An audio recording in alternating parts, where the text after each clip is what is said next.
इस्लाम इजाजत देता है कि घर से बाहर निकलो, आग को बुझाओ, हर आदमी अपना आधार कार्ड सही तरीके से बनवाए। ये मत मानिए कि सिर्फ मुसलमान टारगेट है। मुसलमान तो पहला टारगेट, दूसरा टारगेट दलित है, तीसरा टारगेट ट्राइबल है, चौथा टारगेट ओबीसी है, पांचवा टारगेट गरीब है, और आखिरी जो मुद्दा है वो ये है कि कैसे इस देश में मनुस्मृति लाया जाए और सारे लोगों को पढ़ाई से रोका जाए और इनके शासन को सदियों सदियों तक जारी किया जाए। ये मुद्दा है। एक्शन क्या होना चाहिए? प्लानिंग ये है कि जिस तरह से इन्होंने मास डिसइंफ्रांच करने की आपको कोशिश की है, आप अपने को इनफ्रेंचाइज करने की कोशिश कीजिए। कैसे इनफ्रेंचाइज करेंगे? अपने सारे वोटिंग डॉक्यूमेंट्स को प्रॉपर तरीके से सबसे पहले बनाइए। आज ही जा करके हर आदमी अपना आधार कार्ड, अपना इलेक्शन आइडेंटिटी कार्ड, बाकी सारे कार्ड्स सही तरीके से बनवाए। जो आदमी घर शिफ्ट करता है, शिफ्टिंग के बाद मैंने किताब लिखी है, उसमें कहा गया है कि अगर एक दलित और एक मुसलमान अगर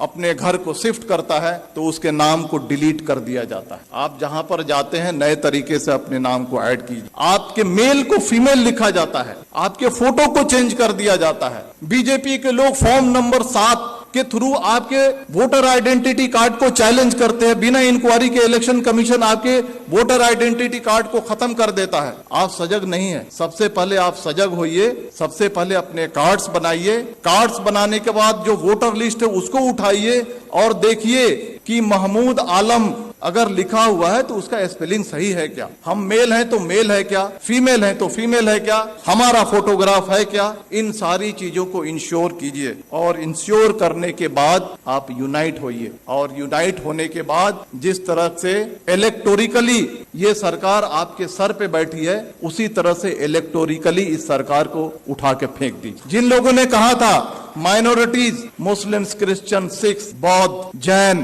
पारसी 19.6% है, लगभग 20% है। दलित 16.5% है, कितना हो गया? 36.5%। ट्राइबल 8.5% है, कितना हो गया? 45% हो गया। अगर सेकुलर जो हमारे ओबीसी हैं और सेकुलर जो हमारे अपर कास्ट हैं, अगर इनको मिला दिया जाए तो हमारी तादाद 60 के ऊपर जाती है। और अगर हम चाह लें प्रॉपर तरीके से यूनाइट हो जाएं, प्रॉपर तरीके से अज़्म कर लें, प्रॉपर तरीके से साइलेंट रेवोल्यूशन के लिए अगर हम तैयार हो जाएं, तो इस सरकार को हम इलेक्टोरिकली उखाड़ फेंक सकते हैं। और इसके लिए आपको तैयार होने की जरूरत। तो मेरे कहने का मतलब है कि दोस्तों, ये जो सारी चीजें जो आपके सामने फैक्ट्स हो रही हैं, ये हिंसा नहीं है, ये मणिपुर नहीं है, ये कश्मीर नहीं है, ये यूसीसी नहीं है, ये सीएए नहीं है। ये एक ही है कि आपको मास स्केल पे कैसे डिसइंफ्रेंचाइज किया जाए, वोट देने के अधिकार से आपको कैसे वंचित किया जाए। इस बात को समझिए, अपने वोटिंग राइट्स को समझिए। आपकी इस देश में कदर और कीमत क्यों है? क्योंकि आप वोट देते हैं। जिस दिन आपके वोटिंग राइट को खत्म कर दिया जाएगा, आप कीड़े मकोड़े हो जाएंगे। चाहे वो कोई भी समाज हो, चाहे वो दलित समाज हो,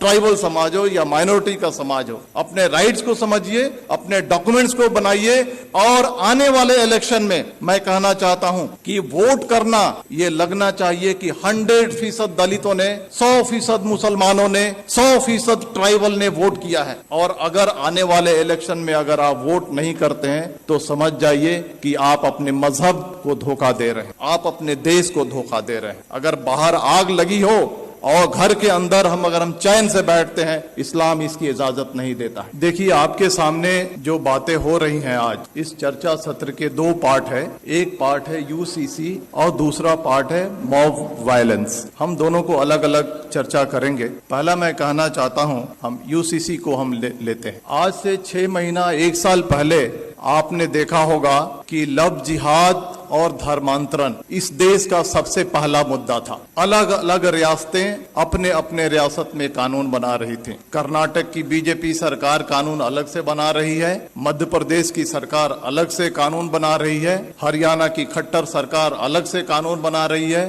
धामी सरकार अलग से कानून बना रही है, योगी सरकार अलग से कानून बना रही है। मैं आपको कहना चाहता हूं कि हिंदू, मुसलमान, सिख, ईसाई, ये सारे राष्ट्रीय स्तर के मजहब मजहब हैं भारत में, अगर एक मजहब से धर्मांतरण करके अगर कोई दूसरे मजहब में जाता है, अगर सरकार को लगता है तो ये राष्ट्रीय समस्या होनी चाहिए, तो सरकार एक कानून बना करके इस समस्या को हल क्यों नहीं करती है? मल्टीपल स्टेट्स में मल्टीपल कानून क्यों बनते हैं? सरकार का मकसद है कि लव जिहाद और धर्मांतरण के जरिए जो हमारा जो सामाजिक स्पेस है उसको कम्युनलाइज किया जाए और जो इलेक्शन का जो माहौल है उसको पोलराइज किया जाए और पॉलिटिकल बेनिफिट उठाया जाए। तो बीजेपी का जो एजेंडा है, चाहे वो लव जिहाद हो, धर्मांतरण हो या 2014 से लेकर के आज तक के जो भी फंडामेंटल चेंजेज आए हैं, ये पॉलिटिकल प्रोजेक्ट है। पॉलिटिकल प्रोजेक्ट किस लिए है? To gain political benefit. उसी तरह से यूसीसी आ रहा है। अगर सरकार को लगता है कि यूसीसी आनी चाहिए और राष्ट्रीय समस्या है, तो आसाम का चीफ मिनिस्टर हिमंता बिस्वा शर्मा क्यों कहता है कि हम पॉलीगेमी पे कानून बनाएंगे? धामी सरकार उत्तराखंड का क्यों कहता है हम यूसीसी पे ड्राफ्ट लेकर के आएंगे? आप देखिएगा मेरी बात, यू मार्क माई वर्ड, कुछ दिन के बाद योगी सरकार अलग ड्राफ्ट लेकर के आएगी, कुछ दिन के बाद मध्य प्रदेश की शिवराज सरकार अलग ड्राफ्ट लेकर के आएगी, और इसका मकसद है कि ये उनका पॉलिटिकल प्रोजेक्ट है। और पॉलिटिकल प्रोजेक्ट किस लिए है? समाज को पोलराइज करने के लिए। अब सवाल उठता है कि इसका मकसद समाज को पोलराइज करने के लिए है, तो हमें क्या करना चाहिए? जहां तक यूसीसी का सवाल है, बड़े बड़े वक्ता, बड़े बड़े दानिश्वर कहते हैं सबसे ज्यादा जो नुकसान होगा वो क्रिश्चियंस को होगा, सिख को होगा, ट्राइबल्स को होगा, दलित को होगा। हमारी जिम्मेदारी है, सरकार देखिए 2014 से लेकर के आज तक जो चाहती है वो करते आई है। अगर वो चाहेगी कि यूसीसी लाएं तो हम रोक नहीं सकते हैं, लेकिन हम जो कॉन्स्टिट्यूएंट्स जो उनको वोट करते हैं उनको ये एजुकेट कम से कम कर सकते हैं कि ये जो है आपको बर्बाद करने के लिए लाया जा रहा है। इसके कॉन्स्टिट्यूएंट्स कौन है? ट्राइबल्स हैं, दलित हैं, मुस्लिम्स हैं, अदर माइनॉरिटीज हैं। इन सब को हमको एजुकेट करना है कि आपके different language, different culture, different रहन सहन आपके मजहब को बर्बाद करने के लिए लाया जा रहा है। और ये हिंदू कल्चर नहीं थोपा जा रहा है, ये brahminical mindset, upper caste Hindu mentality को कमजोरों पे थोकने की ये साजिश है। इसके लिए हमको देश को आगाह करने की जरूरत है। अब आते हैं मॉब वायलेंस में, क्योंकि वो ज्यादा देश के सामने एक बड़ा समस्या है। आपने देखा होगा कि जब भी मॉब वायलेंस होता है तो इसके दो पार्ट हैं कि जो बातें रिपीट हो रही हैं उसको बोलने की जरूरत नहीं है। जो पेपर में आता है, जो सोशल मीडिया पे आता है, जो वक्ताओं ने कहा है, it's a matter of record, उसको रिपीट करने की जरूरत नहीं। हम क्या नया रखते हैं उसका ज्यादा महत्व है। मॉब वायलेंस के दो पार्ट हैं, एक जो एक्चुअल जो विजिलेंटे ग्रुप और एक सरकार जो खामोशी से उसका सपोर्ट करती है। जो विजिलेंटे ग्रुप है, जो एक्चुअल क्राइम कमिट करता है, आज फ्रीली घूम रहा है, हथियार कलेक्ट कर रहा है, क्राइम कर रहा है, माइनॉरिटीज पे वार कर रहा है और उसको कोई छेड़ने वाला, कोई अरेस्ट करने वाला नहीं है। दूसरा जो पार्ट है आज की सरकार कितनी भी मॉब लिंचिंग हो जाए, मणिपुर हो जाए, नू हो जाए, पुन्हाना हो जाए, झिरका हो जाए, ट्रेन में फायरिंग हो जाए, दंगे हो जाए, सरकार जबान नहीं खोलने वाली है। सरकार चुप है। सरकार इज मेंटेनिंग साइलेंस। और साइलेंस को क्या कहा जाता है? साइलेंस को, खामोशी को रजामंदी कहा जाता है। सरकार वायलेंस को रजामंदी दे रही है। सरकार रजामंद है कि वायलेंस किया जाए। इसके दो पार्ट हैं, जो विजिलेंटे ग्रुप हैं और जो सरकार है, इनके मोटिव में फर्क है। जो विजिलेंटे ग्रुप है उनका मोटिव है कि हम जो कमजोर हैं उन पे हमला कर रहे हैं, उनको सबक सिखा रहे हैं, उनको तकलीफ में डाल रहे हैं और बहुत खुश हैं कि तारीख में इन्हें हमको सताया था। ये बात सही है या गलत, इसकी अलग चर्चा की विषय है, लेकिन इन्होंने हमें तारीख में हमको तकलीफ दी थी, आज हम इनको तकलीफ दे रहे हैं। वो खुश है। वो इलिटरेट, कम पढ़ा लिखा आदमी जो विजिलेंटे ग्रुप है खुश है। लेकिन जो सरकार,